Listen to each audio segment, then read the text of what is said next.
So today I'm going to be telling a real life ghost story. It's the story of my experience being at a certain place in Gettysburg that truly spooked the living daylight out of me. So on my last night in Gettysburg, I went to the Farnsworth House Inn and I booked a ghost tour that I had booked way in advance of my trip. And I was really excited to go to attend this ghost tour because I had heard and read that this inn was extremely haunted by a colleague of mine at work who went to college in Gettysburg, and this place has a very it's renowned for being so haunted and spooky.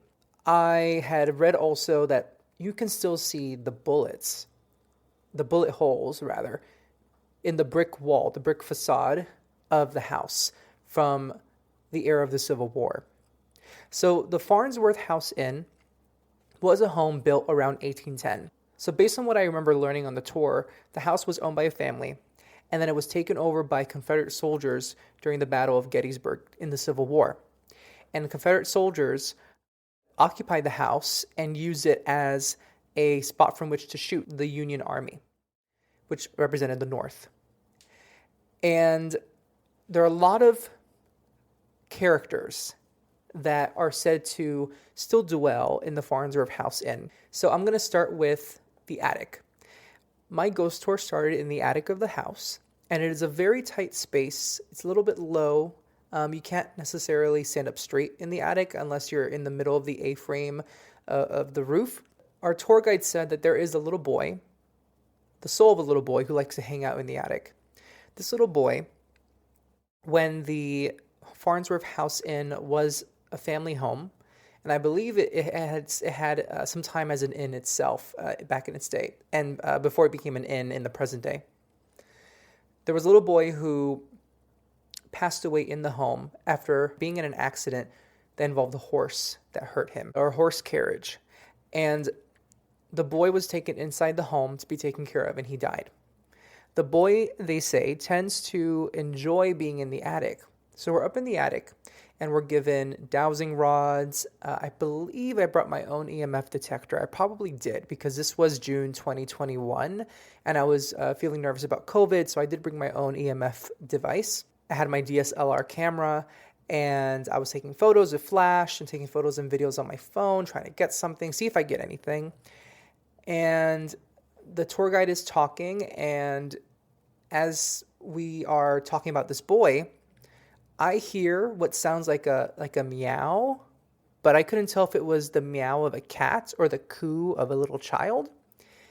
And I just paused in my seat, and I went to the rest of the group, which was myself, the tour guide, and 4 other people or 5 other people. And I said, "Did you all hear that?" They said, "Yeah." And I asked, "Is there a cat up here?" And she said, "Well, there are no cats that come up here, but there was a cat that died in this building, and it's actually buried in the backyard of this inn." And I said, "But I don't know if it was a cat or a kid." And she says, "Yeah, it could be either." So that was odd. And then the next part of the tour, this is the most interesting part of the tour for me. It was the most exciting part. We went down to the dining room of the inn, which is actually where they serve folks for its restaurant. And the dining room is very pretty. The floors are creaking. They're all wooden floors. And that's going to be a very important detail for what I'm going to share next in this story later. So the floors are creaking. We're in this dining room, and it's spooky, and the lights are off. All lights are off except for the street lights from outside coming through the windows, and the lights of our phone cameras, and maybe some paranormal investigative devices. And there's one device that the tour guide brings out, which is like I can't remember what it's called. It's what people used for the Xbox to monitor, pick up on your motion when you're playing a game. It's called an iToy or whatever it's called. I think you might know what I'm talking about, but it's a camera that people used to use and might still use for video game systems that tracks your movements. So if you're trying to catch birds in a game with your hand on your TV screen, if you move your hand up to the right and catch a bird, this camera will pick up on that and it'll record you. It will make record of you catching that bird in the game. So A lot of paranormal investigators use this device to pick up on any movement in a room that is not human movement.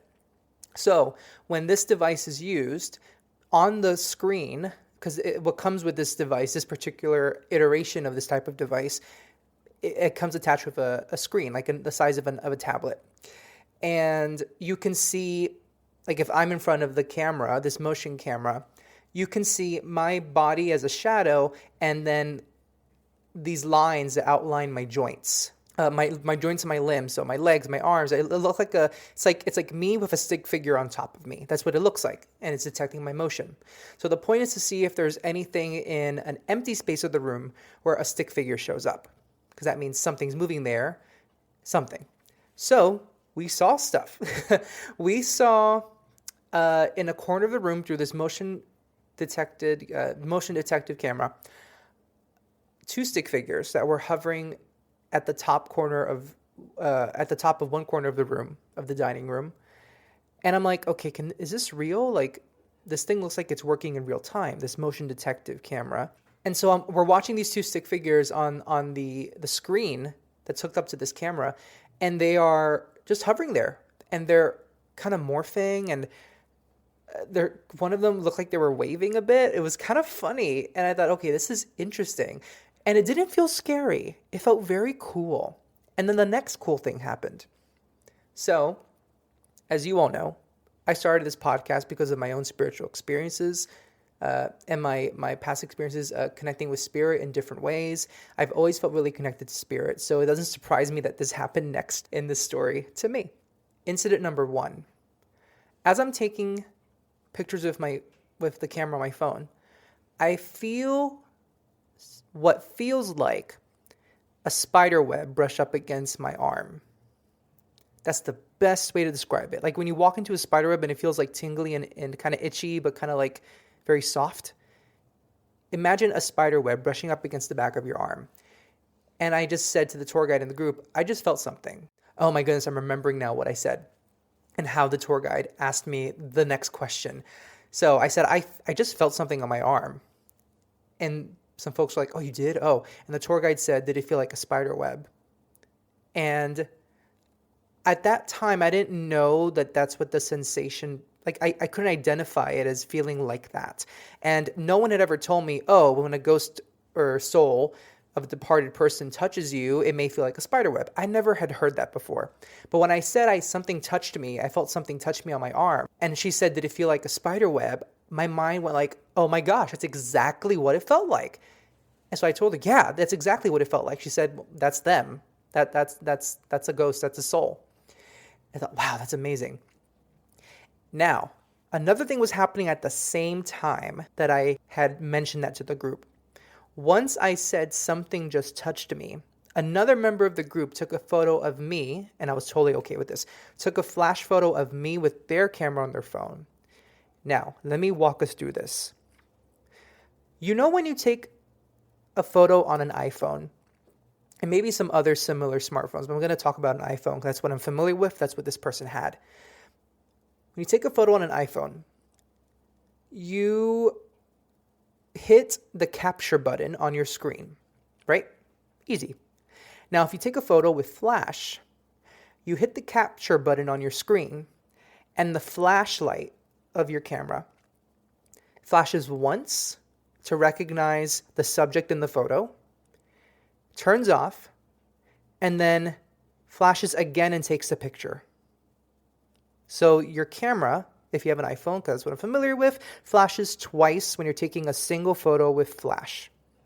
So I say, I just felt something. And the tour guide responds to me. And during that exchange, this other member of the group takes a photo of me with a flash. She said, I just saw something in my camera, but it didn't come out in the picture. I only saw it on my screen of my phone. When I hit the capture button and the flash went on once, I saw a white orb or dot fly into your arm. And then it flashed again, the camera, and took the picture, and there's nothing in the picture. Interesting, right? Now, maybe within the next 5 minutes or 5 minutes later, I keep looking around me and behind me because I feel like there's somebody behind me. There's a presence in this room, obviously, like duh. But I'm actually feeling like there is someone behind me.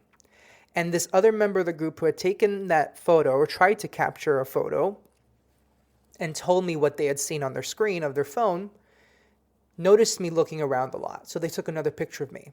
The same exact thing happened, but this time she said, wow, this time it was like a brilliant blue dot, like a little orb, a brilliant blue that flew towards your body. And I'm like, what? That's insane. Like, I've heard of white orbs. I've never really heard of blue, like brilliant blue orbs. But she said she saw it. But again, she didn't capture it.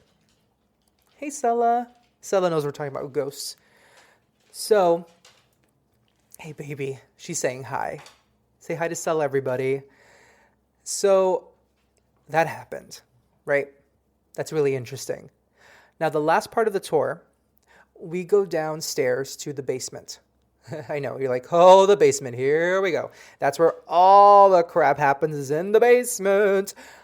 And yeah, stuff happened down there. So let me explain a little backstory, okay?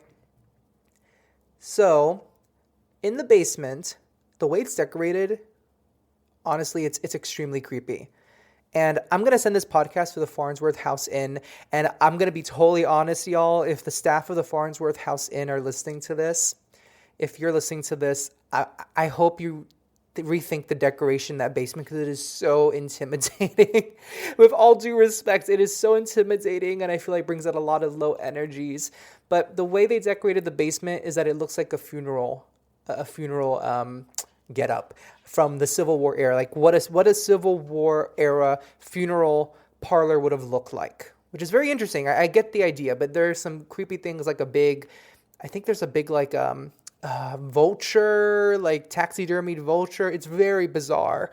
And I remember walking in thinking, where the hell am I? And there are pews. It's set up like a funeral parlor, like a chapel/funeral parlor, and there are pews. There's this huge mirror, okay? So this mirror is said to be cursed. That's the myth. And I really don't like talking about this very much. So I'm gonna briefly mention it because to me it's just the mirror is not good news. It belonged to a family whose son had painted.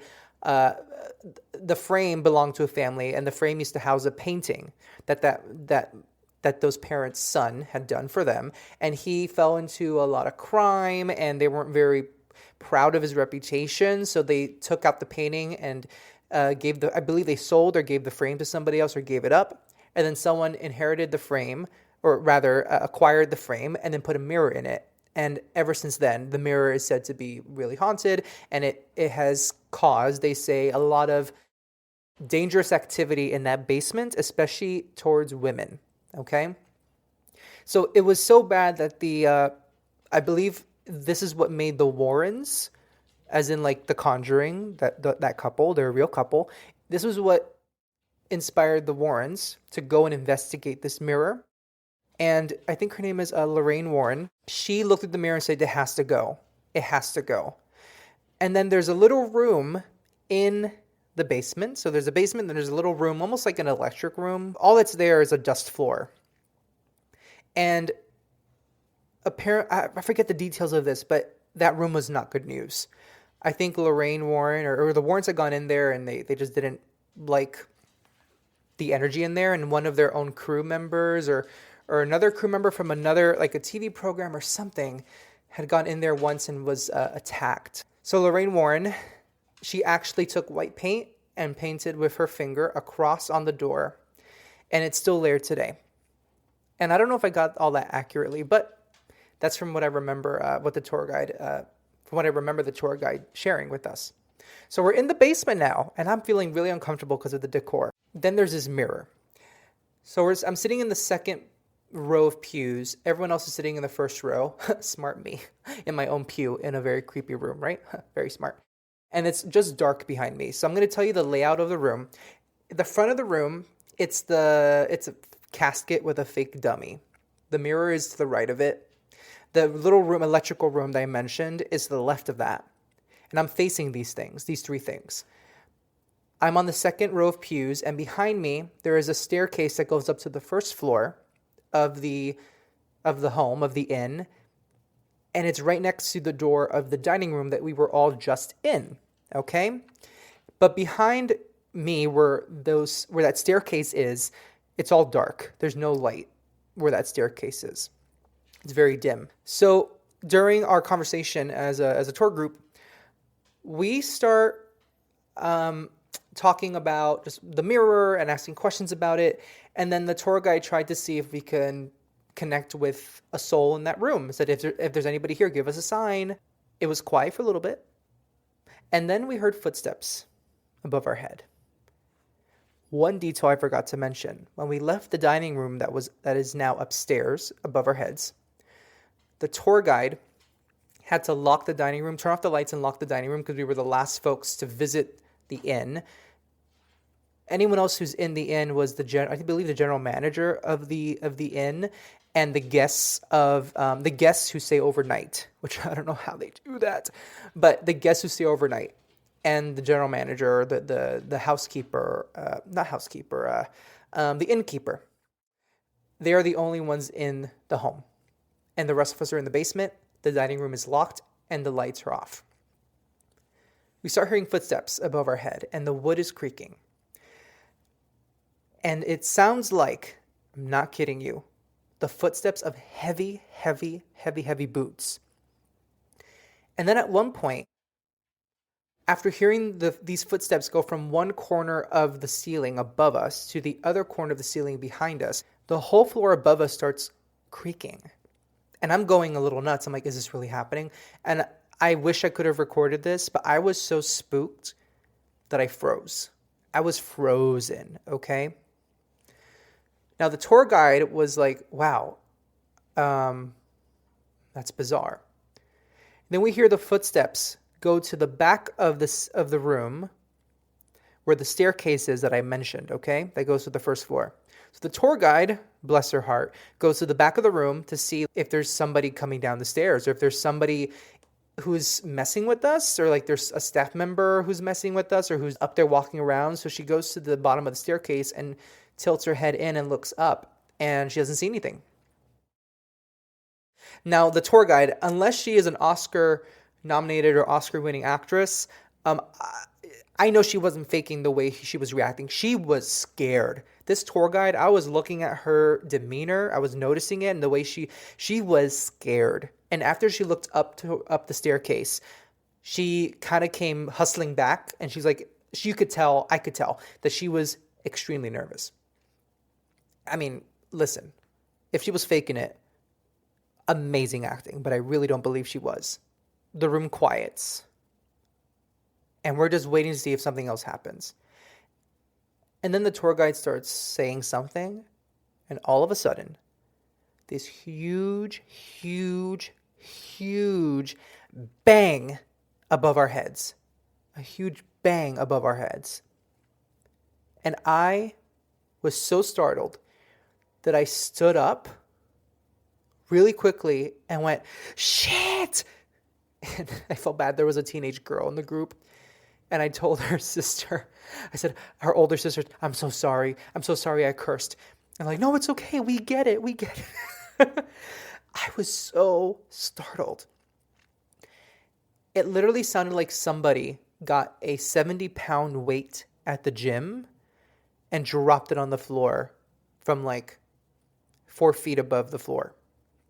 Like, you know when you're in the gym and someone very annoyingly drops their heavy, heavy weight on the floor and then the floor shakes a little bit and it's a big, loud bang? That's what it sounded like. But imagine hearing that above your head with wooden floors. It was so loud. So we were all spooked. And even the tour guide said, it's time to go.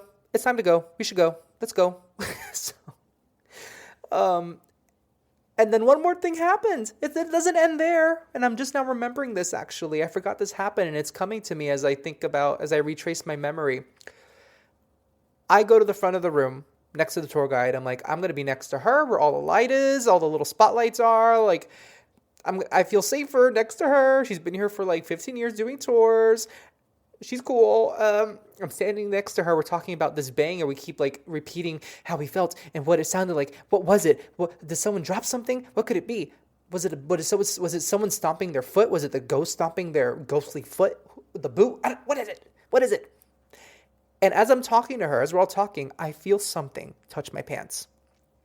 So you know when you have like jeans, I was wearing jeans. You sometimes have like a fold in your jeans, and sometimes you play with the folds in your pants or the folds in your jeans. You go broop, broop, and you push it to you push it in, and then it flattens out. So I had a fold in my pants, and I only know this because of this happening. Something touched the fold in my pants, like a light poke, and I told the group something just touched me. I just got touched by something, and the tour guy said, "No, it's time to go. It's time to go." So we went outside, and that was the end of the night. Whew. I went back to my hotel, freaked out. I had to call a relative on the way home because it was like midnight, 11:30 p.m. midnight. And I was alone in my car. I'm like, I'm going to need to call somebody because I am really, really spooked right now. And I was in my hotel room that night with all the lights on, and I went to bed with the lights on and the TV on. I was so scared. So scared. And there is a psychic medium that I had been in touch with at that time who I messaged her and I said, "Can you please send me good vibes?" I don't know. And I'm so grateful to her because she did. I know she sent me good vibes and helped me sleep that night. I know she did prayers for me. And it's like, I was thinking, what could I do to make me feel safe in my hotel room tonight? I don't know, this is horrible. I was so scared. What a last night to have in Gettysburg. And the tour guide had actually told us, I want to make note of this, at the end of our tour, like, hey, here's my email. I'm going to find out what happened above our heads, and I'll let you guys know. So I emailed the tour guide after the tour, like within the 3 weeks after this incident. And she said, well, I found out that one of the chairs, we went up there the next day, and one of the chairs were knocked over, one of the chairs of the that are set at the dining tables. Now, let's think about this a little bit, okay? Let's say somebody who works at the inn set this up and the tour guide was in on it, okay? This inn was built around 1810.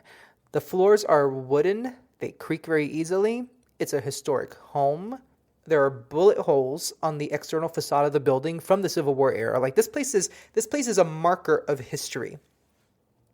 Why would someone whose job it is to take care of this home and make sure it is safe for people who are in it and that it runs smoothly, why would they do something to potentially harm the structure of the home?